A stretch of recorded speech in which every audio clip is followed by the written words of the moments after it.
अच्छा जी, तो अब हम लोगों ने ये हमें पता चल गया कि हमारे पास अगर दो एल्गोरिदम्स हैं, उनके हम लोगों ने जो टाइम है वो हम लोगों ने नंबर ऑफ स्टेप्स के अंदर जो है वो हम लोगों ने अ, उसे मैयर कर लिया कि वो कितने स्टेप्स लेगा वो एल्गोरिदम। ठीक है, तो इसके अंदर हम लोगों ने एग्जैक्टली देख लिया कि कॉस्ट के हिसाब से देख लिया।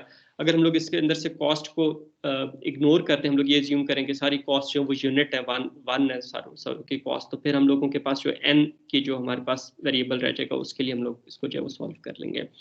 इन एनी केस, जब हमारे पास दो एल्गोरिदम्स है, एक के नंबर ऑफ स्टेप्स लेट से हम लोग कह देते हैं एफ ऑफ एन है, प्रॉब्लम साइज तो सेम रहेगा ना, एन रहेगा, तो एक के हम लोग नंबर ऑफ स्टेप्स कह देते हैं कि एफ ऑफ एन है, दूसरे के हम लोग नंबर ऑफ स्टेप्स कह देते हैं कि वो जी ऑफ एन है।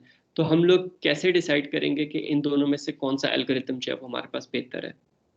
तो हम लोग क्या करेंगे कि इनके रेट्स ऑफ ग्रोथ को जो है वो हम लोग कंपेयर करेंगे। रेट ऑफ ग्रोथ हमारे पास क्या है कि हमारे पास एक्स एक्सिस पे जो है वो हमारे पास आ जाता है, एन की वैल्यू आ जाती है। ठीक है, एन वन है तो एफ ऑफ एन की वैल्यू क्या है, n two g of n की वैल्यू क्या है, एन टू है तो एफ ऑफ एन की वैल्यू क्या है, जी ऑफ एन की वैल्यू क्या है।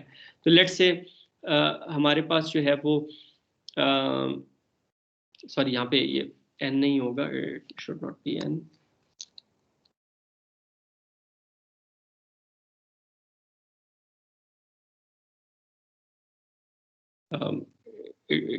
It it might be like a very large number. ठीक है, लेट्स से इन्फिनिटी तक हम लोग इसको ले जाते हैं। और वाई एक्सिस पे हमारे पास क्या हो जाएगा, ये हमारे पास एफ ऑफ एन और जी ऑफ एन हो जाएगा कि हमारे पास एफ ऑफ एन और जी ऑफ एन जो है वो हमारे पास क्या वैल्यू जो है वो हमारे पास ले रहे हैं।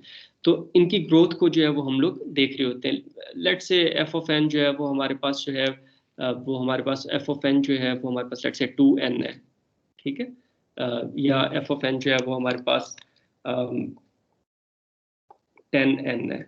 ठीक है, तो अगर हमारे पास प्रॉब्लम साइज जो है वो 100 है, तो एल्गोरिदम ए कितने स्टेप्स लेगा उसे सॉल्व करने के लिए?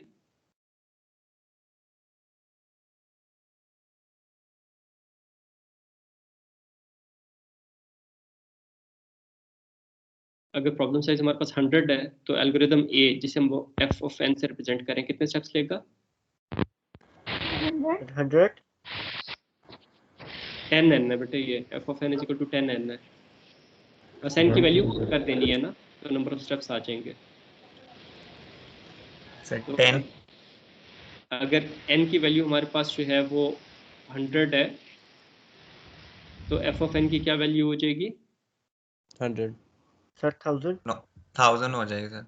1000 हो जाएगी ना, 10 टाइम्स एन है, 10 एन है, तो एन की वैल्यू हम लोग इधर पुट करेंगे, हमारे पास 1000 हो जाएगा। और लेट से जी ऑफ एन जो है वो हमारे पास एन स्क्वेयर है। ठीक है, तो अगर एन की वैल्यू हमारे पास जो है वो 100 है, तो जी ऑफ एन क्या होगा, दूसरा एल्गोरिदम बी जो है वो कितने स्टेप्स लेगा? 10,000। 10,000। 10,000, एक्सीलेंट। तो हमारे पास 100 का जो है वो स्क्वायर हो जाएगा। तो अब हम लोग क्या करते हैं, दोनों के ग्रोथ रेट को हम लोग देख लेते हैं। हम लोग ये देखते हैं कि जी एन की वैल्यू जो है वो हमारे पास 1 है, तो ये कितने स्टेप्स ले रहे हैं दोनों एल्गोरिथम, 2 है कितने स्टेप्स ले रहे हैं, 3 है कितने स्टेप्स ले रहे हैं, 4 है कितने स्टेप्स ले रहे हैं। तो अब तो हम लोग काफ़ी बड़ी वैल्यू के लिए हम लोग देख लेते हैं, तो यहाँ पे हमारे पास वैल्यूज आ जाएंगे 1 2 3 4 5 6 तो इस तरह।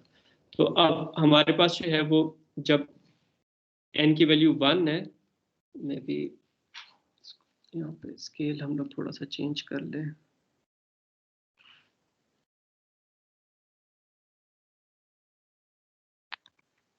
हम लोगों के पास 10 20 30 40 इस तरह करके हमारे पास वैल्यूज है। तो हम लोगों ने देखा जब n की वैल्यू 1 होगी तो f ऑफ 1 क्या होगा, f of n would be 10, and g of 1 क्या होगा, it would also it would be 1, right?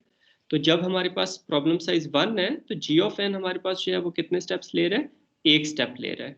ठीक है, g ऑफ n को लेट से हम लोग रिप्रेजेंट कर देते हैं डॉटेड लाइन से, और f ऑफ n को रिप्रेजेंट कर देते हैं हम लोग एक स्ट्रेट लाइन से। तो g ऑफ n हमारे पास एक स्टेप ले रहा है, और f ऑफ n कितने स्टेप्स ले रहे हैं, 10 स्टेप्स ले रहे हैं। मैं let's say this is 10, right? ये हमारे पास 10 स्टेप्स ले रहा है। f ऑफ 2 क्या होगा,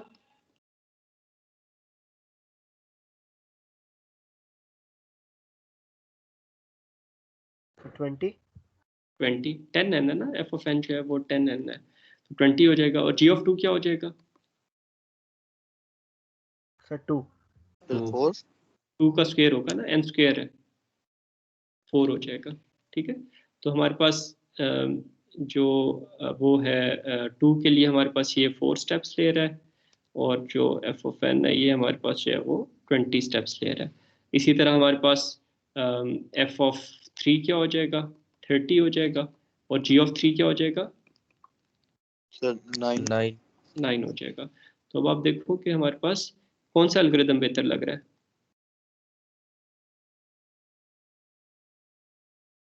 ए या बी? ए को हम लोगों ने कहा ये एफ ऑफ एन है, और बी को कहा हम लोगों ने जी ऑफ एन है। कौन सा बेहतर लग रहा है?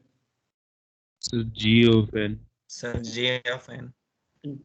अपेरेंटली जी ऑफ एन बेहतर लग रहा है। नाउ लेट्स से कि अगर हम लोग एन की वैल्यू जो है वो हम लोग 10 ले लेते हैं, ठीक है, तो एफ ऑफ 10 क्या होगा? एन की वैल्यू अगर 10 ले लेते हैं तो एफ ऑफ 10 क्या होगा? सर 100 100 100। और जी ऑफ एन क्या होगा? जी ऑफ 10 क्या होगा? 10,000। 10 का सर वो स्क्वायर भी क्या होगा?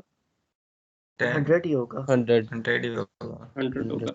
तो हमारे पास जो है वो इस तरह होगा कि हमारे पास जैसे जैसे वैल्यूज बढ़ती जा रही हैं तो हमारे पास कुछ इस किस्म का हमारे पास ये होगा। एक पॉइंट आएगा कि अब हमारे पास एफ ऑफ एन और जी ऑफ एन जो है यहाँ पे हमारे पास क्या है? एन की वैल्यू क्या है? 10 है। इस जगह पे हमारे पास 10 है एफ ऑफ एन की वैल्यू। तो ये दोनों, इन दोनों की परफॉर्मेंस सेम हो गई। एल्गोरिदम ए भी उतने स्टेप्स ले रहा है, एल्गोरिदम बी भी उतने स्टेप्स ले रहा है। अब मुझे बताएं एफ ऑफ 11 क्या होगा? 110। और जी ऑफ 11 क्या होगा? 121।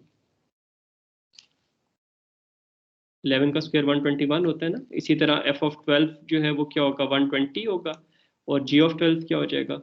144। अब देखो, जैसे ही एन की वैल्यू 10 से बढ़ी तो हमारे पास जो है वो एल्गोरिदम ए ने जो है वो कम स्टेप्स लेना शुरू कर दिए, एल्गोरिदम बी ने जो है वो ज़्यादा स्टेप्स लेना शुरू कर दिए। ठीक है, तो ये हम लोगों ने ये बात कही भी थी कि हमारे पास जो है वो